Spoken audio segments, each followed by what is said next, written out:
this is 990 pesos. We have, ilang colors ito, admin? 5. Yeah, 5 colors. We have 5 colors and 5 designs available for this one. Labubu sleepwear. Fits from small to 3XL. Sobrang laki po nito. Ayan. May black, may cream, may pink, may white. And may nude ba? Ay, nude yun, ma'am, cream. Parang cream. Opo. Saan? Naplansya mo na ba? Wala po. Nandito po. Black and blue lang po ang nano ko. Ayan, meron tayong black. Ayan siya, 990 pesos. Labubu sleepwear. Akin na yung cream na. Padalhan mo ako ng cream. Akin yung isang cream eh. Okay pa, nandito po. Okay, and the Labubu shirts natin, kaunti na lang ang natira. Thank you so much sa mga nag-offline mine. Today ay, sabi ko, sana off ng staff, pero kung gusto nila mag-duty, pwede sila mag-duty ha. Ayan, sabi ko kung gusto niyo mag-duty, duty lang dahil ang dami-daming re-replyan at asikasuhin ng mga postings namin at mga offline orders, lalo na international orders, kasi yung shipment nga ay galing Thailand papuntang ibang bansa. Ayan, meron tayong oversized na mga Labubu designs, one design and second design. Ayan siya. Okay? If ever gusto niyo mag-PM lang po agad, screenshot and PM and send your orders here. Yun lang muna for now dahil nag-confirm ang aking dentist at sila po ay... Ay, yung sweatshirt, ma'am. Ha? Yung sweatshirt po. Ay, oo, sweatshirt. Nakalimutan ko. 2 colors available dito, no? Opo. 990 tayo dito sa sweatshirts. Ayan, makapal yan ha. Pwede airport o OTD or kung kayo nasa bahay lang at laging di-aircon ng bahay ninyo at nilalamig kayo. Pero gusto niyo man talaga malamig. Makapal po ito siya, sweatshirt from, sweatshirt na tawag dito? Oo. Pag hindi ako sure, sige lang, itama niyo lang ako. Jacket ay. Hindi ko alam na ito, long sleeve. Ano ba? Ayan. Lollipop brand from Thailand tayo ha. Original yan lahat. This is for 990 pesos.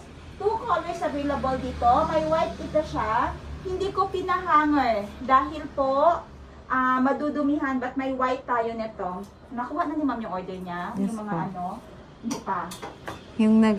Maaga pa pala siya nagpunta Opo, dito, si no? Ma'am Churi. Oh. Okay. And next natin na item, this is for only, sale ko na ito siya, for, what do you mean anong tataksis? Lollipop. Yung kanina lollipop yung mga pinakita ko, ha?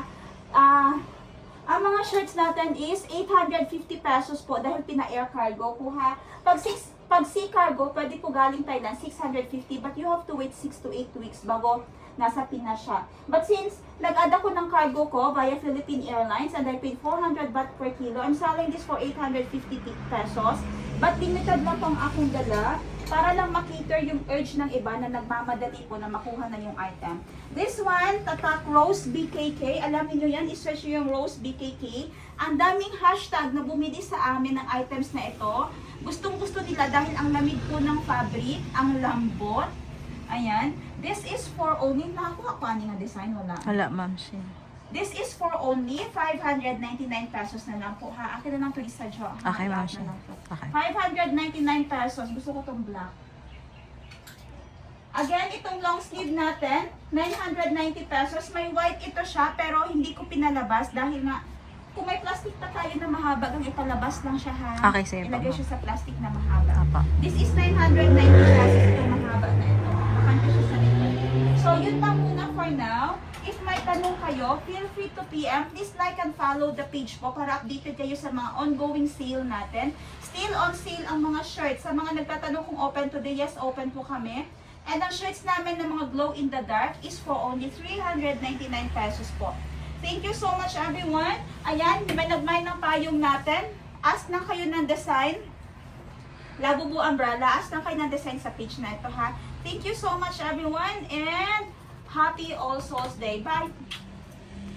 Sawadi ka or kapun ka. Bye-bye! Hello everything! And pauwi ako ng bukid ngayon. Alam, may nagtanim dito ng sibuyas. Oh, sibuyas dahon. Ayan, wala na masyadong pabagnutan dito. Lahat sila may tanim ngayon dahil magda-December na. Ayan, nafe-feel ko na lamig ng hangin. Baka may fogs dun sa kawak mamaya sa area ko.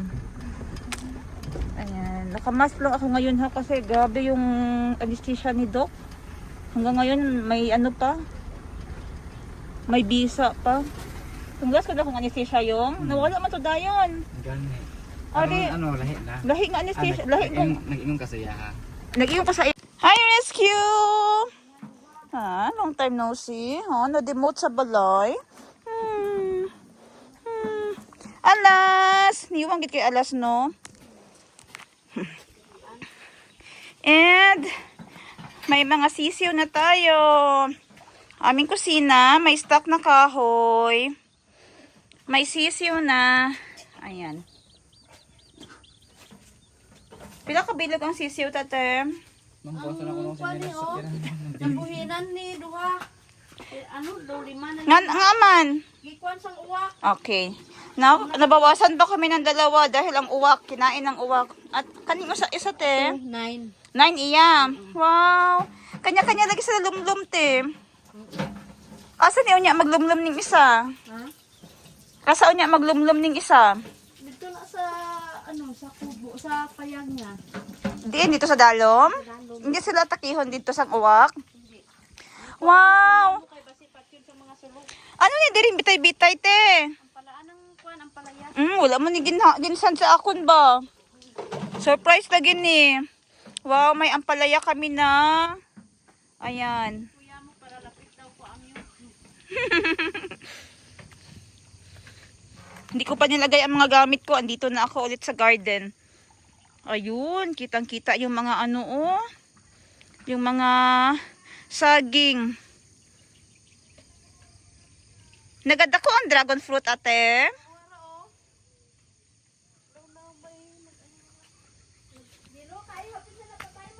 As in? Ang daming bulaklak ngayon dito, oh. Mga manok. Ayan. Lapit na pa tayo, nagbili ng gamit. Wala na bilin ang ano, durian. May ara pa. Oh, may naaraw gagmay tayo pero may nahulog at tungkol. Salamat, may nahulog. Salamat. Ibig na si durian. Ayan. Masaya talaga ako palagi kasi pag andito ako, naghahanda. So kapag alam ng mga tauhan ko, hinahanda agad nila yung receiving area. Maliit na talaga ang aking pwesto dito. Hala, nag-change ng sunset, Grace. Oh, naana dito, no? Ayan. Magsa-sunset na. Naadira ang sunset na. Okay, mga dragon fruit. Kulang pa. Pero soon, dadami din yan sila. Ang mga bulaklak. Check. Ang daming bulak. Andito sa front, tumubo na din. And, na-maintain yung pagkakat ng mga grass. Ayan. Mga, anong tawag niyan? Carabao grass na maintain. Sabi ko din ay hanggang dito. Lagyan ng, lagyan ng Carabao grass. Para hindi masyado maalikabok.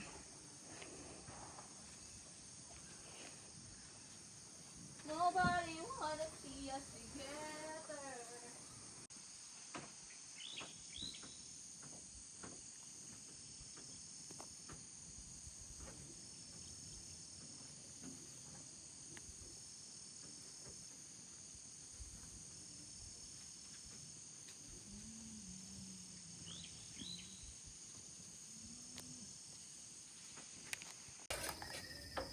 Ayan na, balahibo na lang natira. Ay, balahibo na lang ang pinalabasan. At ayan na ang ating nuknuk.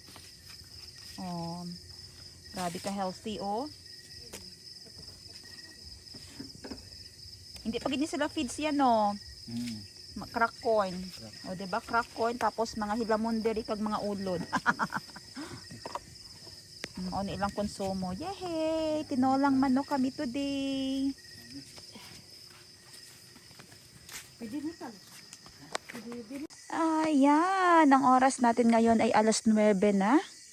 Doon nakaset up ng isang tent. Nandun si yung natulog yung nag-drive sa atin today. And andyan si Princess Higa Tindera sa Africa. Nag-edit ng kanyang videos. Yung view namin doon, city lights yan. And si Rescue, ang aking rescue dog. Ayan siya. Rescue! Rescue! Kuyawan ni Rescue, Grace. O, di Grace. Di magpasturbo, Grace. Rescue! Ayun. Dra ka? Dra ka? Ayan. Tapos, isi-set up dyan mamaya yung isang tent para kay Princess. Dahil gusto niya talaga sa tent matulog. And dito tayo sa kwarto ko. Ayan, pagpasok mo, dito ko pinahiga si Grace, ang aking angel assistant. Hi, hi Grace. Hi. Ang malong ni mo na anak. And ito ang aking bed. Medyo maliit yung aking. Dapat pala palitan ko na ito aking foam para hanggang dito. Pero okay lang naman yung ganyan ang kanyang size. Malaki naman siya. Twin bed, twin foam naman yan. Ito ang setup ng aking. Yan. Kasi may mga ganyan. Kaya kailangan may ano tayo. Si Grace naman ay meron siyang, ano meron sa'yo dyan? Malong. Tabunan mo lang ang mukha mo mamaya, no? Ay, doble day mo ha. May malong ka pa may ha. Kay Ma'am Princess, asa yung habol? Kani mo ha, malong, oo. And, ayan, series ng una namin kay Princess yun mamaya. Ang akin, meron talaga din akong ganito, aking mosquito net. Para maproteksyonan tayo sa lamok, sa mga ipis, sa mga bee. Bee na, bee ba? Bubuyog. Kasi madaming bubuyog dito mamaya. Parang first time nila after ilang years, napakahabang taon na may bahay na may ilaw dito sa taas ng bukid. Kasi yung ilaw namin, yung kuryente namin, itinawid pa namin ng isang bundok. Parang umabot lang dito sa area ko. Para lang magkaroon ng ilaw, para magkaroon lang ng kuryente. At least kuryente lang man kahit na walang tubig. So alas 9 ngayon, hihiga na kami. Dapat kanina pa. Pero dahil ang tagal kong hindi nakauwi dito sa bukid, nag-usap muna kami ni Ate Olivia, yung aking caretaker. And ayun, late ang aming kain kasi nag-decide kami na magpaluto na lang ng tinolang manok at medyo natagalan ang paglaga. Ang gagawin ko ngayon, hihiga na. And that's it for today. Pasensya na kung kailan ko ito ma-upload ulit. Today is November 2. Ayan. Good night and see you tomorrow. Na-appreciate ko talaga yung aking mga caretaker. Ayan o, aking unan. Pakita ko sa inyo ha. Ayan, pakita ko sa inyo ha. Na-appreciate ko aking mga caretakers kasi ang fresh ng mga unan ko. Ang bango. Ang bedsheet na natin. Amuyin natin. Ang bango. Fresh na fresh. Bagong laba. Kasi sipunin ako. Pag may maano lang, maamoy lang na alikabok, hatching-hatching na ako. So, alam ko talaga kung amoy magabok.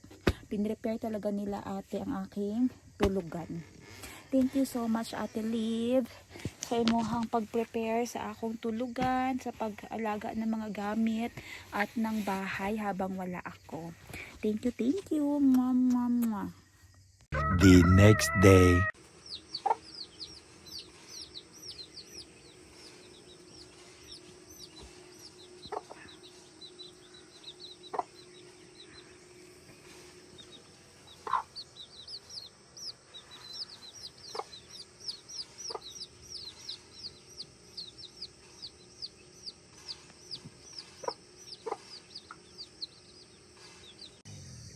Good morning sa aking bukid. Ayan, maliit lang ang aking bukid. Pero, feel ko talaga ang rest dito. Bababa ako ngayon, pupunta ako doon sa may durian. Kasi may narinig ako kagaping lagupok. Puk! Ayan. Tapos sabi ko parang medyo malaki yun ah. So, check ko ngayon kasama pa aking mga angels. Yung aking isang assistant na nasa bahay sinama ko. Tapos yung aking assistant pa na isa dito, mga students pa yan sila ba. Pero yung sa dito, masaya sila pag andito na ako. Kaya dito talaga sila nagatambay, umaakyat sila pag andito ako sa area. Yan, baba lang tayo ha. Ayan. Pababa ako dun sa durian. Nag-iisa lang tong durian ko dito sa aking spot. Pero Napakadami niyang bunga noong December. Sa pagbaba pala, madadaanan yung mga itinanim na kalamansi. Ang dami kong kalamansi dito. Galing sa aking tiya naman sa Norala. Kasi napaka-bountiful nung punuan nito. Tapos nagmarkot siya. Binigyan niya ako. Kaya shout out kay Auntie Luz. Thank you for your generosity, Auntie. Ayan. So yung mga caretaker ko dito, mini-maintain talaga nila ang mga tanim. Ayan, dapat sagbot free. Wala mga damo sa palibot. Tapos, kahit pa paano may fertilizer, ayan no, namumulaklak. Tapos, nagbubunga na siya ng paunti-unti. Yung ibang tanim, hanapin ko pa sila, scout ko pa. Ay, ayun. May isa din pala akong punuan ng, may 3 daw, na punuan ng lubi. Anong tawag doon na lubi, Yung galing sa kaibigan namin sa Davao, kay Ma'am Toots. Ayan, Wala yan siyang dahon pagkuha namin doon. After 3 months, ayan na. Nagkaroon na siya ng dahon, itinanim na ni Kuya dyan. Ang sarap nito, yung, Thailand coconut. Ayan siya. 5 years from now, mag-harvest na tayo. So, 2024, bago mag 2030, for sure, ang next natin na episode, makikita nyo na akong nag-harvest niyan, ng bunga niyan, at ini-enjoy na natin. Sa side na ito dito, sinurprise nila ako kahapon. Hindi nila ito ni-report sa akin. Ayan. Sinurprise ako ng mga caretaker ko. Ito ay, sabi ko, ano yan ate? Sabi niya, ito daw ay yung latayan. Ito yung guide ng ampalaya. Grabe naman na ampalaya. Ang dami sigurong ampalaya. Guide daw ito ng ampalaya. Andun yung, ng ampalaya, Ayan yung mga Ayan yung mga naka-triangle. Ayan. Tapos, ito yung kanilang latayan ng ampalaya. Para daw, kasi dati yung ampalaya namin nasa baba, andun sa baba. Para hindi na daw malayo ang aming haharvestan. Kasi nakita nila na mahilig talaga kami sa gulay. Kami magkakapatid. Pag andito, masaya na or buhay na kung ano ang nasa palibot. Ayan, ampalaya yan dyan. May nireport pa sa akin si Ate Liv. Sabi niya, may tumubo daw na doon sa bandang doon sa ibaba, may tumubo daw na passion fruit.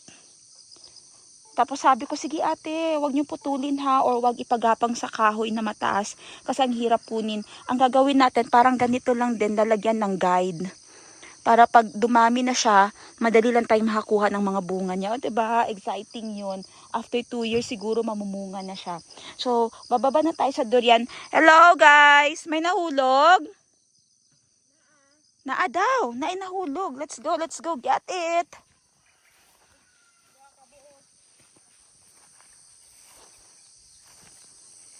Ay, nakuha na pala nila. Ayun. Hindi na ako magbaba masyado kasi matarik. Ayan. Ayan, mo ni siya? Oo.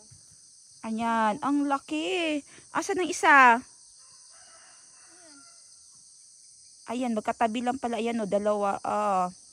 Ayan o, 1, 2. Naku, ang laki. Ano, akyat ka pa, Grace?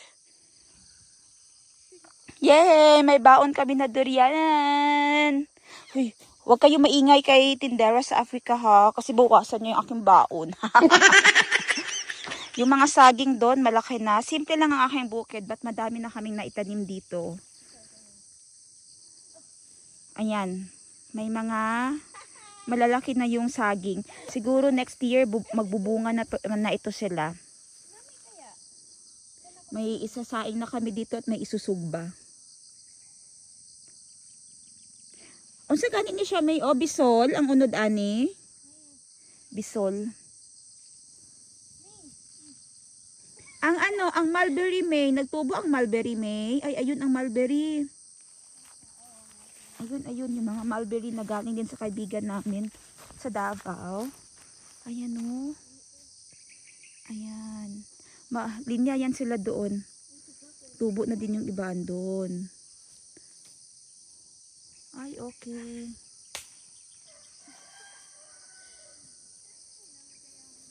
So, na-maintain talaga ng mga caretaker dito. Hindi mataas ang mga, kasi nag-invest ako nung mower ba? Yung parang ganun lang na di crudo.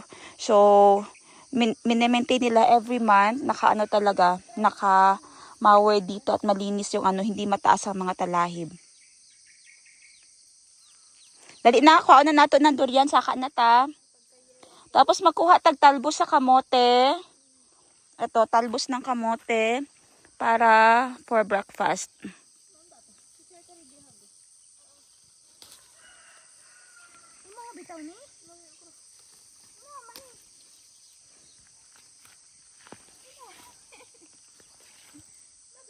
Sarap nito, sausaw sa suka. Parang walang bagoong eh. Kasi undecided kami na pumunta dito kahapon. Dahil nagpabunot ako ng ngipin.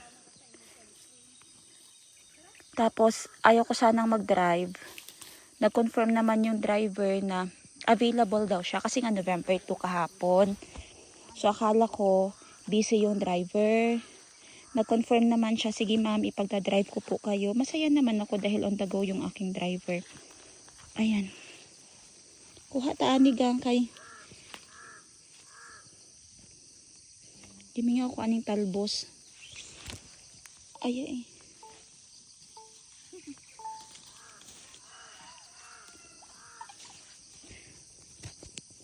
Okay, magdadabok tayo para maluto natin ang kamote tops. Ayan. Dito. Para kasi makapag-build tayo ng fire, syempre, dapat yung mga maliliit na mga piraso para makapag-fire. Saan kaya sila nag-bisak ng kahoy? Wala dito yung mga maliliit. Asa nag-bisak si Kuya May? Ari ni mga gagmay good oh.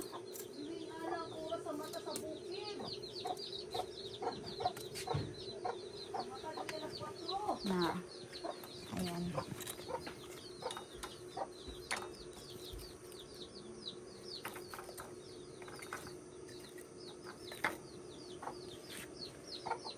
Ayan, maganda ito siya kasi electricity, anong tawag dyan? Nakakapag-conserve ng kuryente. Maliit lang ang kain niya sa kuryente. At saka ang laki ng kanyang, hindi mo na kailangan mag-blow ba, maghuyop-huyop. Diretso na siya mag-create ng fire dyan. Siya na bahala, nagapaypay sa ibaba.